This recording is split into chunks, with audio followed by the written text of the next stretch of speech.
ilahukum ilahu wahid, itulah Tuhanmu, Tuhan yang Maha Esa. Itu. Jadi dari ayat ini Rasulullah melarang untuk menyembah makhluk. Ini kalau saya naikkan, wajib dalam hati jenengan jikalau ada wujudnya makhluk harus dihilangkan. Gitu. Dengan cara fattabi'uni yuhibbukumullah. Dengan cara apa?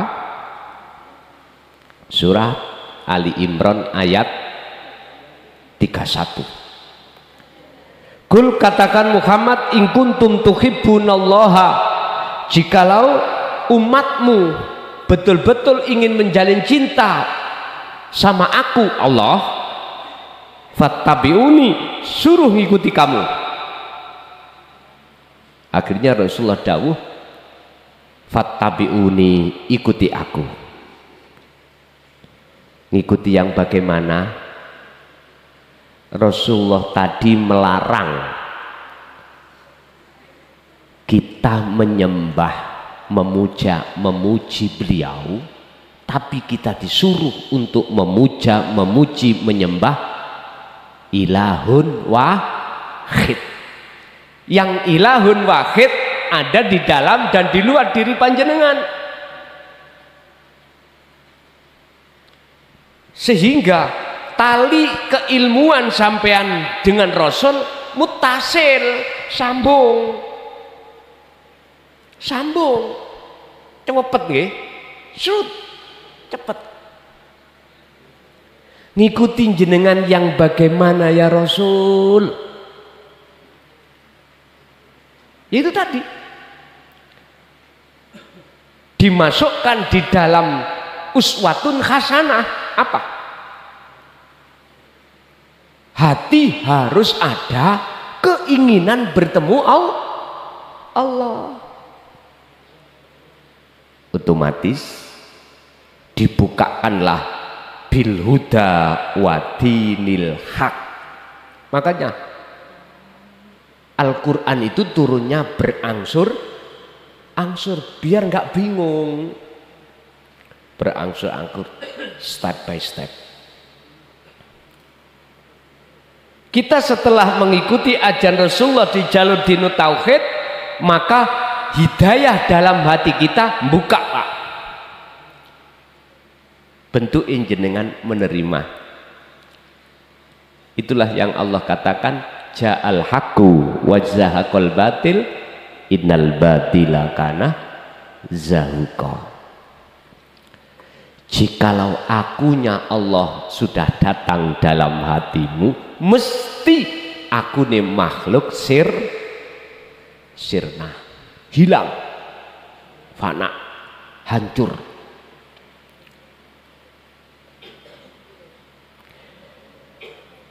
Jikalau kau betul-betul mengikuti aku, kata Rasul, yuhibbukumullah, Allah akan menjadikan panjenengan sebagai kekasihnya. Nah, terus kesalahan kita yang bertahun-tahun menyekutukan Allah bagaimana? Wa yaghfir lakum dzunubakum, diampuni Allah. Ini jaminan. Ini jaminan. Ini Al-Qur'anul Karim, hukum yang tertinggi di mata umat Islam. Setelah itu as-sunnah, setelah itu ijma' qiyas. Ijma' qiyas iku atas dasar istihadul ulama. As-sunnah dari kisah-kisah cerita perilaku Kanjeng Nabi. Alkitab, Al-Quran langsung dari Allah yang disampaikan Kanjeng Nabi dan dijadikan beliau sebagai pedoman untuk berperilaku di dunia ini, akhlak istimaiyah, syariah, dan akhlak ilahiyah, hakikiyah. karena manusia jasmani juga rohani.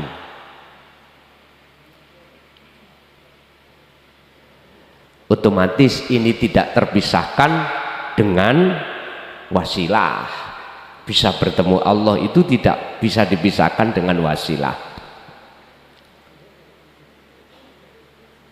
Dalam Ali Imran 191 Allah katakan, ya ayyuhalladzina amanu dzkurullaha qiyaman wa qu'udan wa ala junubihim. Jikalau kau enggak bisa mengingat Allah ketika saat berdiri, duduk jenengan dengkeen apa ya? Sakit berbaring. Bisa. Berarti kita berkholwat itu tidak hanya dilakukan dengan berdiri, bisa, duduk juga bisa, berbaring pun juga bisa. Sehingga inilah Pak yang disebut umat, yang disebut sebagai umat Kanjeng Nabi, sebagai pengikut setia Kanjeng Nabi, ya ini merekalah yang hatinya millata Ibrahim Hanifa, condong kepada Allah. Otomatis ini nggak bisa terlepas dari ajaran ilmu sejati atau ilmu tauhid. Dikatakan Rasul itu sebagai pembawa wahyu, imam. Dikatakan umat itu karena mengikuti atiullaha wa atiur Rasul, taat mengikuti. Dan inilah Pak yang dikatakan dalam surat Al-Hijr ayat 40, hamba yang dipilih. Siapa hamba yang dipilih? Minhumul mukhlasin, ini yang tidak bisa disentuh lagi oleh nafsu setelah kita membawa wasilah. Siapa? Dijawab Az-Zumar ayat 18, yaitu alladzina yastami'unal qaula fayattabi'una ahsanahu. Dialah ketika mendengarkan ajaran Rasulullah di jalur dinut tauhid, dia beriman dan mengikuti. Inilah hamba yang disebut sebagai hamba yang dipilih. Makanya jumlahnya sedikit sekali. Gak usah ngomong sak dusun, sak RT. Berapa orang yang hatinya berlaku hakikat ma'rifat? Sedikit. Entah ada entah enggak. Terus memang hamba yang dipilih itu jumlahnya harus sedikit. Kan itu kalimatnya iblis. Iblis diizini Allah umur sampai hari kiamat, diizini Allah goda Nabi Adam anak putunya sampai kapanpun disesatkan iblis, tapi illa ibadaka minhumul mukhlasin, kecuali hambamu ya Allah yang tidak bisa kami sentuh, yaitu hamba yang kau pilih. Ya ini sebelum dipilih itu enggak dipilih. Sebelum iman kita ingkar, dulu kita ingkar, sekarang beriman. Udah, taline iman yang disebut ihsan sudah jenengan bawa, wasilah itu untuk bertemu Allah udah terus bawa. Hatta ya'tiyakal yakin, kata Rasulullah dalam surat Al-Hijr ayat 99, ini kupegang sampai mati. Ya sudah, jikalau nanti kita ditakdirkan Allah bertemu lagi, kami akan tagih wasilah itu terhadap jenengan. Artinya saya tagih, tak tanya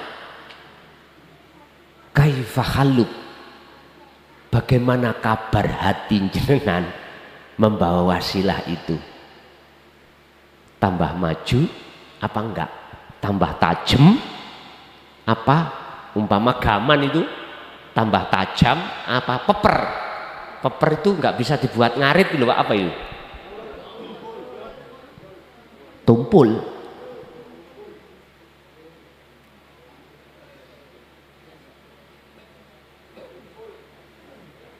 Jangan mudah mendengarkan seruan nafsu dalam hati jenengan. Mudahlah dengarkan seruan hidup dalam diri jenengan. Tandanya bagaimana? Nek seruani nafsu. Alladzi yuwaswisu fi sudurin nas minal jinnati wan nas. Hati jenengan suka duduk di taholli. Taholli.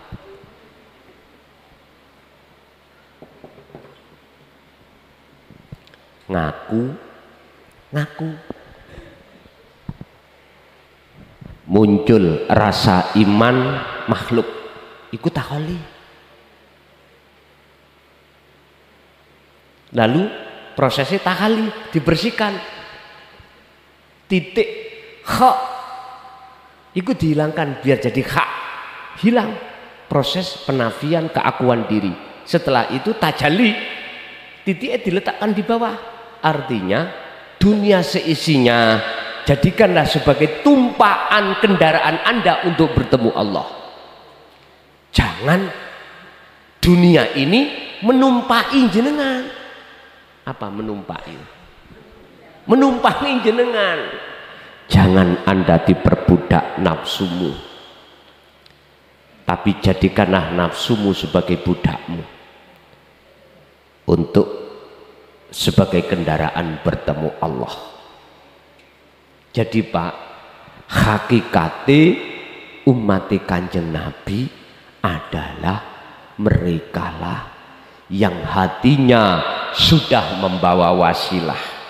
Jawabannya ada di surat Az-Zumar ayat 18, alladzina yastami'unal qaula fayattabi'una ahsanahu. Mereka telah mendengarkan ajaran Rasulullah dan mengikuti ajaran itu. Atau di dalam surat Ali Imran ayat 31, merekalah yang menjadi kekasih Allah sebab mengikuti kanjeng Nabi. Yang kedua, surga dan neraka. Saya tidak mengurangi rasa hormat terhadap saudaraku yang ada di syariah,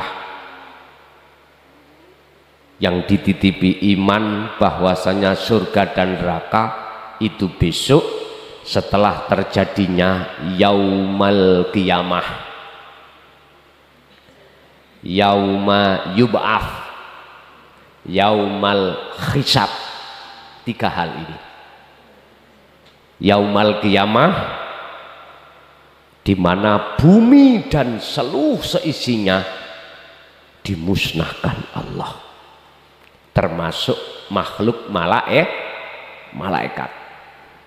Setelah itu yaumi yub'af, hari kebangkitan, dibangkitkanlah manusia-manusia itu untuk mempertanggungjawabkan perilaku saat di dunia.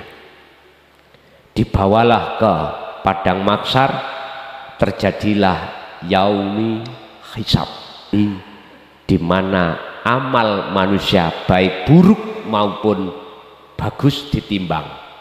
Setelah itu berjalanlah dia di atas sirotol mustaqim. Pertanyaannya, jatuh ke neraka ataukah tetap di jalan itu sampai ke surga besok? Hakikate sekarang.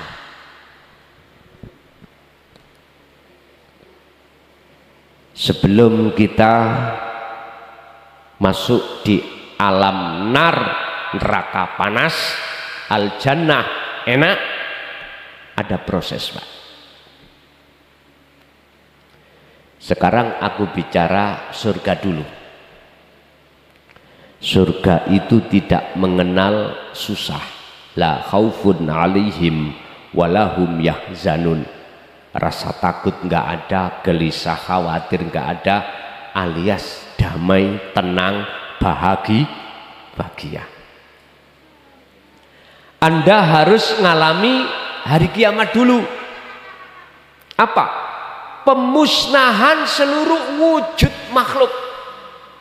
Idfin wujudaka fi ardil khumul. Anda harus faktulu anfusakum. Kalau Al-Quran surat Al-Baqarah ayat 54 tadi, bunuhlah eksistensimu, keakuanmu, bunuh. Udah, caranya jenengan harus berkholwat dengan dimodali sirul asror, titik, sudah. Itu cara untuk yakfur bitogut, cara untuk membersihkan seluruh syirik-syirik dalam hati. Itu cara untuk meniadakan wujudnya selain Allah, makhluk. Habis. Disitulah muncul langsung alam kebangkitan. Artinya dulu sebelum kita itu melaksanakan khalwat, aslinya rohaniah kita dalam keadaan mati. Makanya dikatakan dalam suatu ayat, fi qulubihim maradun fazadahumullahu maradha. Ini jari wong Jawa, batang urip.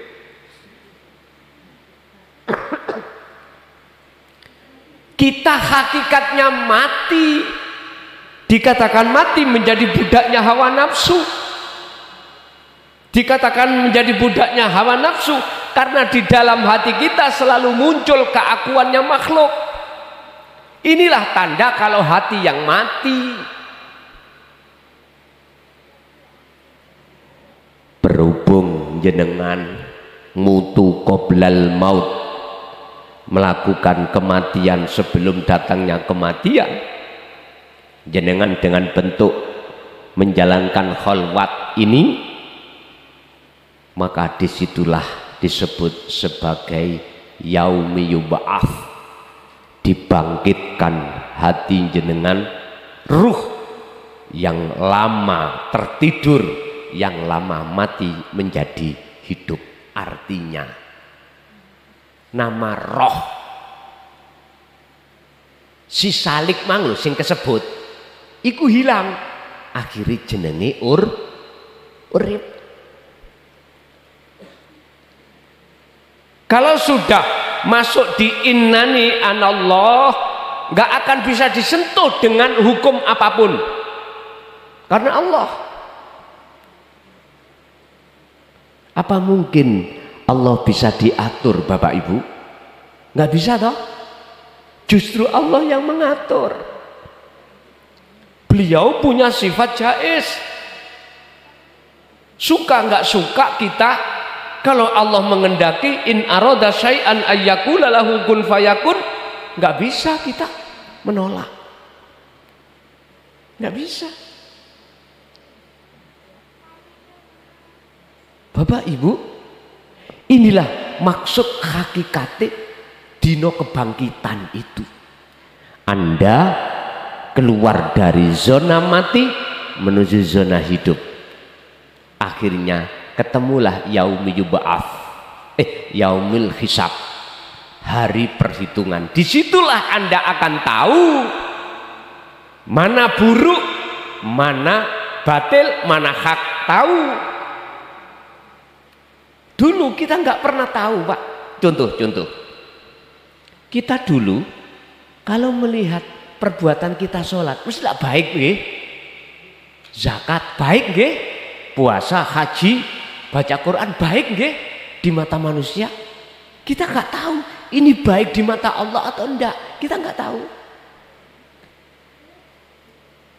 Tapi mohon maaf sekali lagi, bukan ada niat untuk menjelekkan perbuatan, enggak.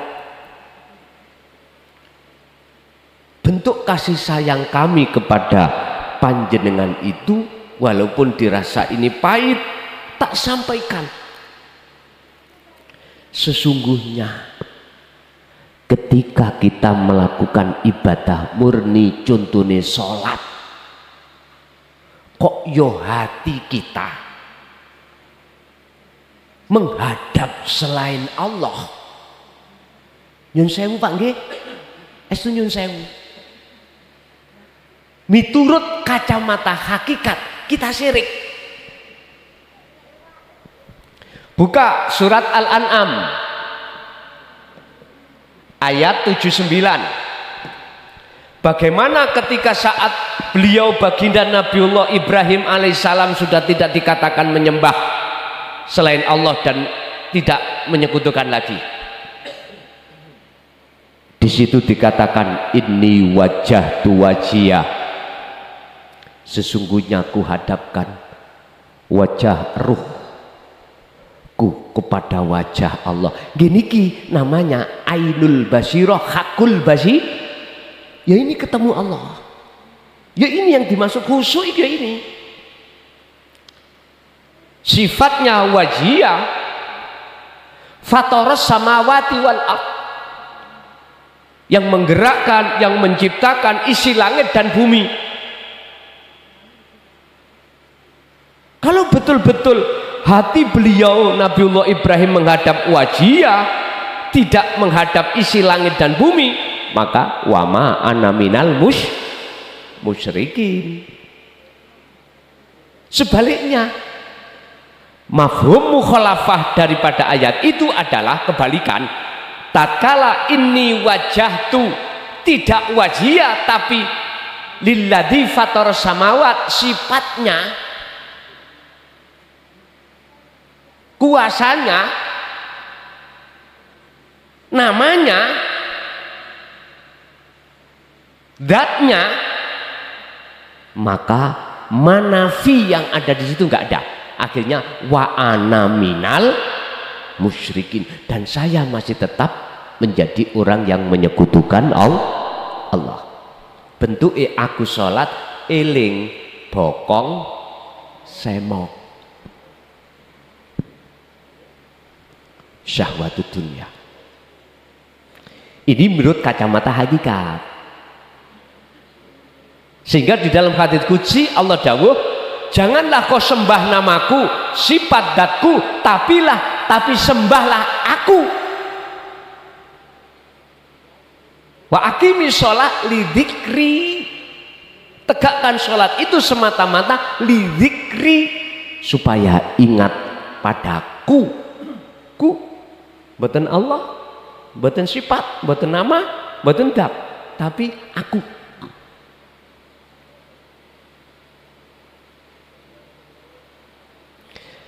Tatkala sudah ada di situ, maka itulah surga. Berarti surga ini kita tidak menunggu surga yang apa dulu kita beriman besok. Sekarang sudah. Makanya Rasulullah, kau akan bisa masuk ke alam akhirat bertemu Allah jikalau liman kana yarjullaha, ada keinginan untuk bertemu Allah dalam hatimu. Wa dzakarallaha katsiran, tentunya dengan zikir ini. Ya sudah, kita laksanakan ini dengan semampu kita masing-masing. Yes. Jikalau jenengan tidak bisa melakukan itu, maka sebaliknya neraka. Ngaku-ngaku, mohon maaf, kita itu biasanya itu hanya melihat orang lain kaya mesti senang, belum tentu. Sampai tanya, dia masih susah Pak, armada bis ikut 100, pabriknya satu Banyuwangi, pabriknya sendiri, TPI semua di mana miliknya, duh, kaya raya.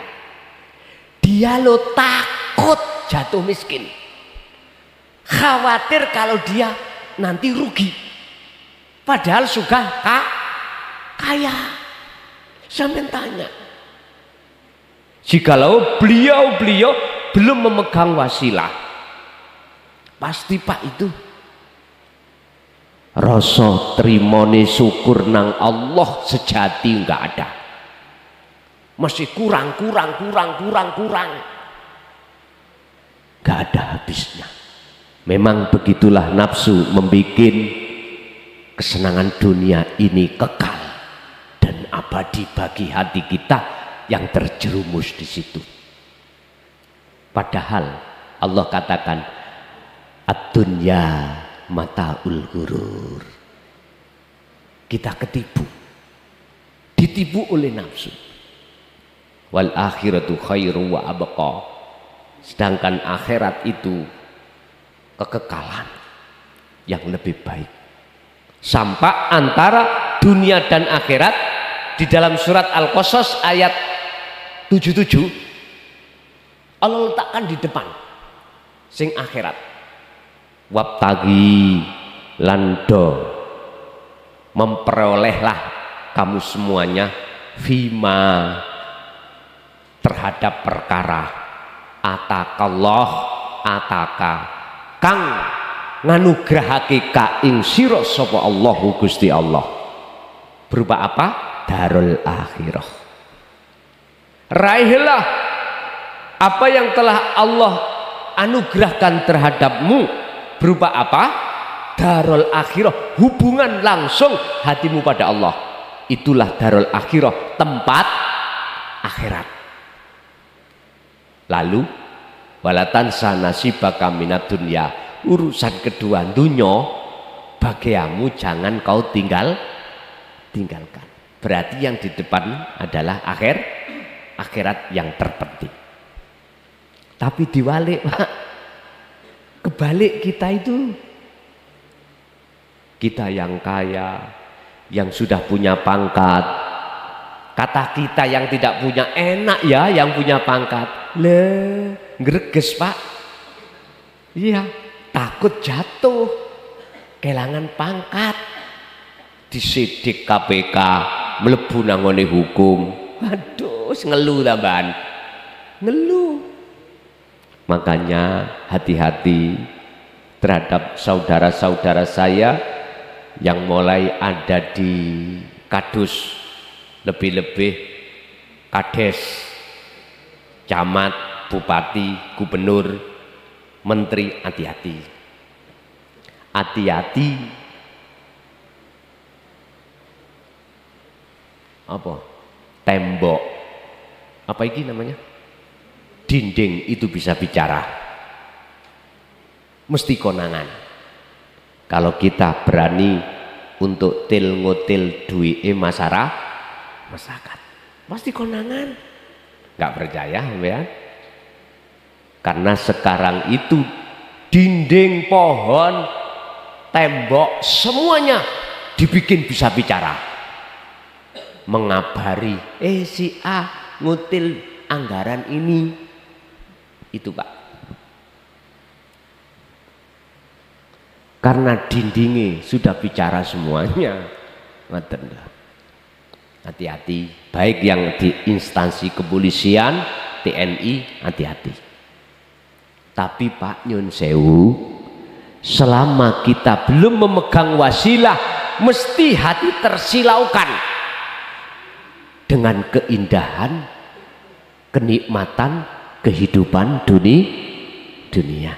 Tapi jikalau wasilah ini sudah Anda pegang, Anda diberikan Allah anugerah untuk bertemu Allah, memandang Allah, udah, inilah yang namanya ketenangan yang abadi, inilah kenikmatan yang abadi, inilah yang dimaksud Allah, ala bidzikrillahi tatmainnul qulub. Berarti ning dunya iki surga lan neraka sudah ada,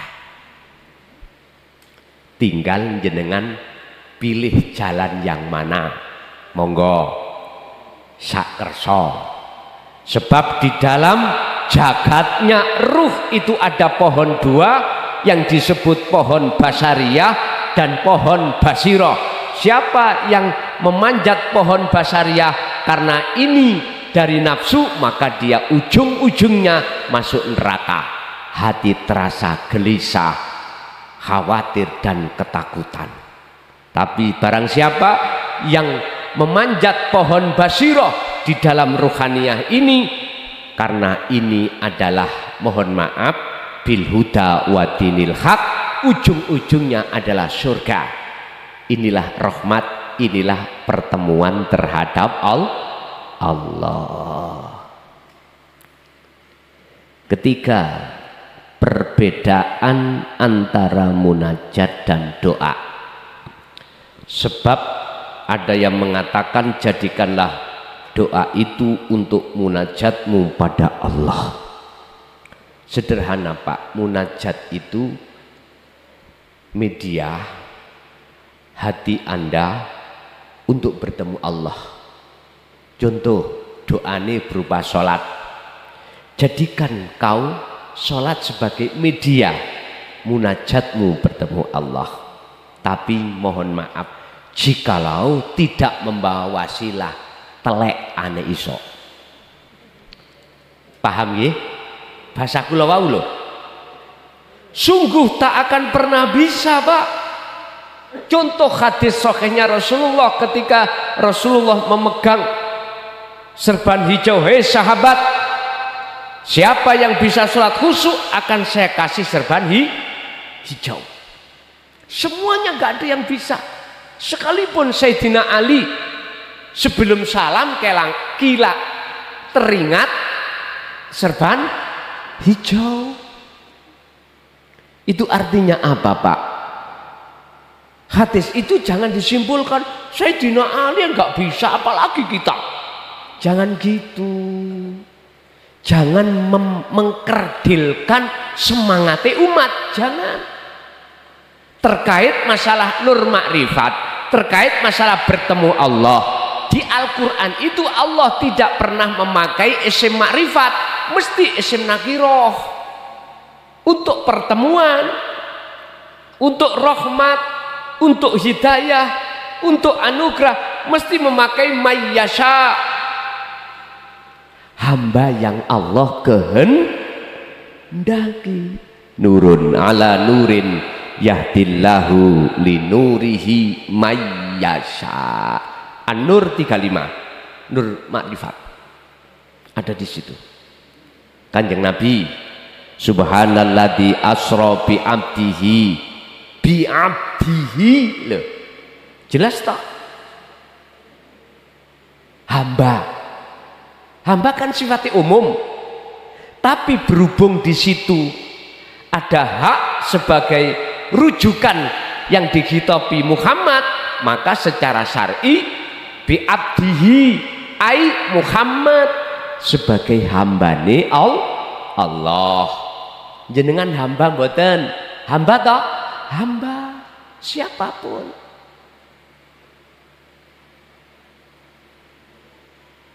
Jadi sholat, Pak, itu bisa jenengan jadikan sebagai munajat, media jenengan pertemuan terhadap Allah. Sehingga kalau boleh saya katakan, munajat itu proses Anda pertemuan terhadap Allah. Ini kalau tidak dipegangi wasilah, mohal, Pak, kita bisa sampai pada Allah. Mohal kita akan mengakui semua itu Allah. Lawang kita masih wujud, merasa wujud, mboten saged. Paling tidak gini kita, aku bisa gerak sebab digerakkan Allah. Mentoknya begitu, ada dua, ada yang menggerakkan, ada yang digerakkan. Padahal kita dituntut untuk ke ahad. Nah ini, padahal kita dituntut untuk tidak menyekutukan Allah.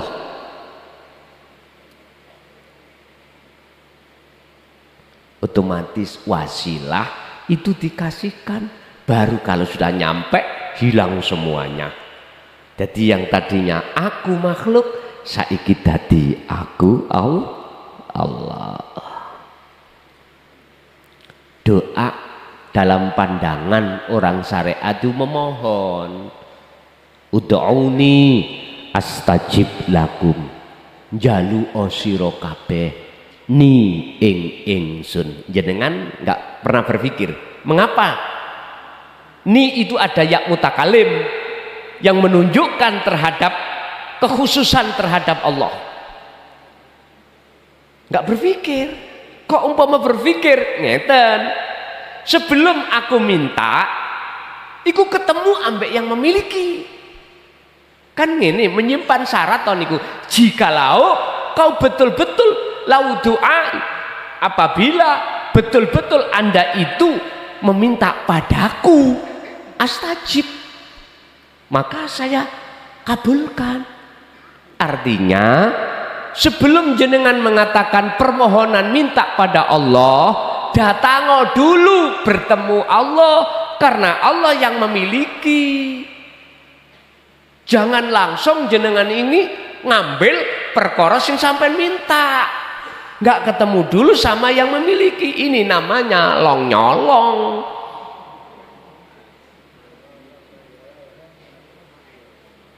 Makanya bahasa ud'uni doa kalau mungguh golongan ahli suhud tidak diartikan memohon, menghadap, diartikan menghadap. Jenengan kepingin, mohon maaf loh ya,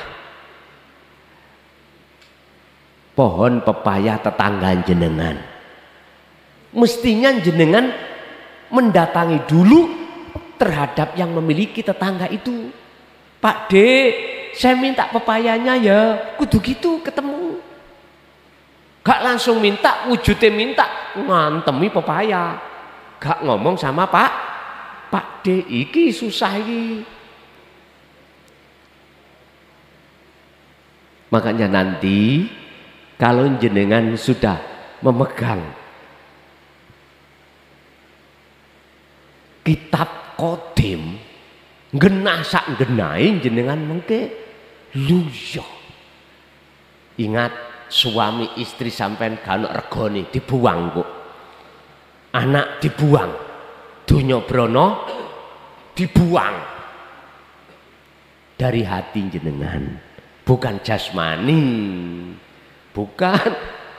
Maksud saya regane iku luweh mulya kitab iki daripada dunya sak isine iku kok. Saking larange kita nggak bisa beli, akhirnya Allah hadiahkan. Loh lah ya penak toh. Nek hadiah nggak ada ukuran, nggak mampu Pak, kita membeli nggak mampu pun. Jadi doa itu miturut orang syariat memohon, miturut orang hakikat menghadap. Sebab orang ahli hakikat itu mengutamakan akhlak ilahiyah, akhlak ruhaniyah pada Allah. Ketika bertemu tidak berani Pak berdoa, ngomong jaluk sing digawa mang lu wis gak ngomong, gak wani. Tapi inilah yang dimaksud sesungguhnya Allah, innallaha ya'lamu ma fis sudur. Walaupun jenengan gak minta, mengucap minta, Allah sudah tahu. Jadi nggak berani dia diem, yang penting ketemu. Dikatakan ketemu, keakuan jenengan sudah tidak ada, gitu loh. Pun. Yang ketiga, yang keempat, selamatan niku ya.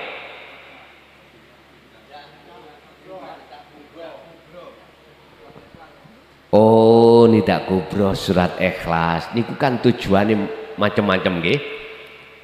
Jenengan tujuannya apa terserah. Sing jelas itu tidak jauh berbeda dengan surat Al-Baqarah ayat 256. Bunyinya gini, wa may yakfur bit-taghuti wa yu'min billah ninggalno yang banyak menuju yang ahad. Saya ulang, meninggalkan yang banyak iman sampean menuju iman yang ahad. Makanya mengapa di situ Rasulullah kebebanan untuk menjelaskan siapa Allah itu. Kul, katakan Muhammad, huwa utawi urip iku, ya, iku Allahu, monggo umat Islam jenenge Allah iku ahadun esa. Dijelasno kali Kanjeng Nabi. Beliau prosesnya menjelasno pertama itu Pak, door to door, sembunyi. Setelah itu terang-terangan. Ketika terang-terangan, wadah wis resikone luar biasa. Sampai beliau ketika di Mekah turun ayat hijrah, dikarenakan orang kafir Quraisy Mekah merencanakan mau membunuh kanjeng Nabi yang dipelopori oleh Abu Jahal. Bayu resikonya Rasulullah sampai di situ Pak. Sudah hijrah masih aja dikejar. Akhirnya Allah menurunkan ayat, muncullah golongan Ansor. Disebut golongan Ansor, golongan yang menolong ketika Kanjeng Nabi hijrah dikejar-kejar. Kanjeng Nabi dan para pengikutnya disebut kaum Muhajirin, ini dikejar-kejar, akhirnya ditolonglah oleh kaum Ansor. Terjadilah peperangan. Sehingga mengapa Kanjeng Nabi sareane makomnya itu di Madinah, mengapa tidak di Mekah? Padahal Al-Mak'atul Mukarramah, ya dah, cara kota Mekah niku kan lebih gede. Sejarah-sejarah haji dan umroh kebanyakan kan di Mekah. Tapi mengapa Rasulullah disareake atau dikuburkan di Madinah? Ini yang mengandung pengertian juga. Jadi ini tak sampai surat Ikhlas, sebetulnya itu tinggalkan banyak, masuk pada ahad, syuhudul wahdah fil kasroh, masuklah kau pada ahad di banyak. Artinya kalau kita lihat secara umum, urip kuwatah si A si B si C menungso, terus nanggone makhluk hewan, nanggone makhluk tumbuh-tumbuhan, nanggone makhluk malaikat nafsu. Anda harus masuk ke ahad di banyak itu. Anda tidak akan pernah bisa terpengaruh dengan banyak itu. Makailah sistem ikan yang hidup di lautan. Tiap hari, tiap saat jasadnya, dohirnya campur dengan air garam, tapi rasa dagingnya tidak terasa asin. Jenengan yang paham, karena langsung dekat laut. Ngoten. Kono waktune kula kepingin mancing ya kan kok. Waktune mboten enten. Seru mancing niku Pak, laut. Asin. Apa sebab? Karena ikannya hidup. Coba karena ikannya mati, tahu tempe ibu mau goreng kan dikasih garam ya. Akhirnya ketika mateng terasa karena ikannya mati. Hati jenengan kalau hidup gak akan mudah terkontaminasi, terpengaruh dengan kebiare itu intinya. Wis jelas wonten mriku. Jadi inti daripada nida adalah mengesakan. Tergantung jenengan iki niatnya apa, terserah. Apakah ditujukan diri sendiri, apakah ahli kubur kita? Kalau ahli kubur berarti awaladun salihun yad'ulah, jenengan wajib menjadi anak yang soleh. Anak yang soleh adalah anak yang sudah mencapai ma'rifat pada Allah. Sebab malakum dzarraw wala naf'an, tidak ada satupun yang bisa menolong terhadap yang lain kecuali pertolongan dari Allah. Bagaimana mungkin si A bisa menolong si B, lawang si A menolong si A sendiri nggak bisa. Contoh, korean murupokmu mboten sakit sama benjing, sampai besok korean itu nggak bisanya oleh bisa menyala sebab ada yang menyala. Oleh karena ada yang menyalakan itulah maka seakan-akan korean itu bisa menolong roh. Lah iki namanya duren cangkokan leren. Nggih, pun lanjut.